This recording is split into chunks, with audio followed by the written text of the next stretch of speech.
নমস্কার, আমি ভিক্টর, রায়গঞ্জ লোকসভার প্রার্থী। এই স্বল্প সময়ে হয়তো আমার জেলার সমস্ত ভাই বোন দাদা দিদিদের কাছে আমি পৌঁছাতে পারিনি, তাই হাত জোর করে প্রথমে ক্ষমা চেয়ে নিচ্ছি। আর আমার বিশ্বাস আপনি আপনার ঘরের ছেলেকে মন বড় করে ক্ষমা করবেন। আরো অনেকটা প্রচার যেটা করার ছিল, কিছু কথা যেটা বলার ছিল, এই স্বল্প সময়ে অতি ব্যস্ততার মাঝে বলতে পারি নাই।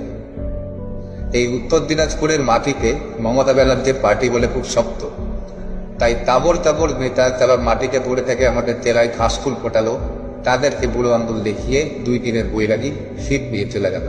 21-এর নির্বাচনে পদ্মফুল থেকে চিটায় ঘাসফুলে লাভ দিল আমাদেরই জেলার 2 এমএলএ, কালিয়াগঞ্জের সোমেন রায় আর রায়গঞ্জের কৃষ্ণ কল্যাণী। একজনের তো ঘরবাপসি হয়ে গেছে, আর শুনতেছি আরেকজনের নাকি কথাবার্তা চলতেছে।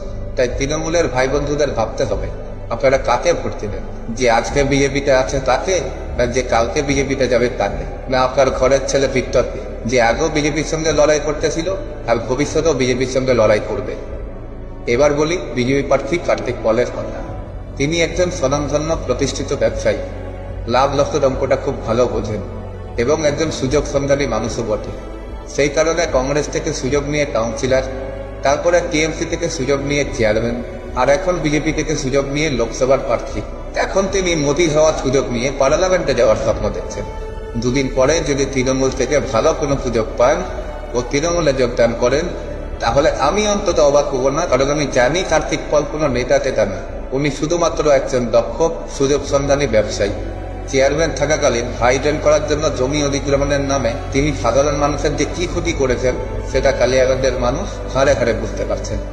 বিজেপি সমর্থকদের বলছে, যদি নিজের দেশ ও তার গণতন্ত্রকে এতটুকু ভালোবেসে থাকেন, তাহলে বোঝার চেষ্টা করুন যে একদিকে দিল্লিতে বসে বিজেপি বিরোধী দলগুলোকে ধ্বংস করার কাজ করছে, অপরদিকে আমাদের বাংলায় যারা আসল বিজেপির আদর্শে বিশ্বাসী তারা আজকে হারিয়ে যাচ্ছে।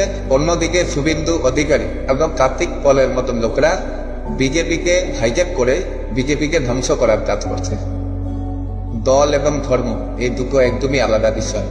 যে দল সত্তায় আসার জন্য ধার্মিক স্লোগান জয় শ্রীরামকে ব্যবহার করে, যে দল উন্নয়নের কথা কম আর হিন্দু হিন্দু বেশি করে, পৃথিবীর 5ম অর্থনীতি হওয়া সত্ত্বেও যে দলের সরকার আমাদের দেশে 81,35,00,000 লোককে আজও রেশন বিলি করে, আর আম্বানির বাড়ির অনুষ্ঠানে হাজার হাজার কোটি টাকা খরচা হয়ে যায়, সেই দল তার জনগণকে কতটা ভালোবাসে সেটা নিয়ে আমার প্রশ্ন আছে।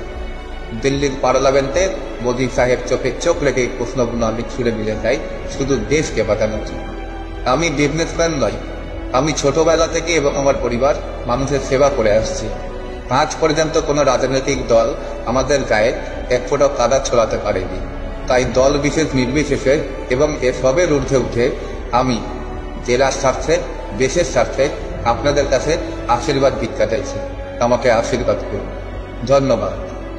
আমি আলী ইমরান টক্স।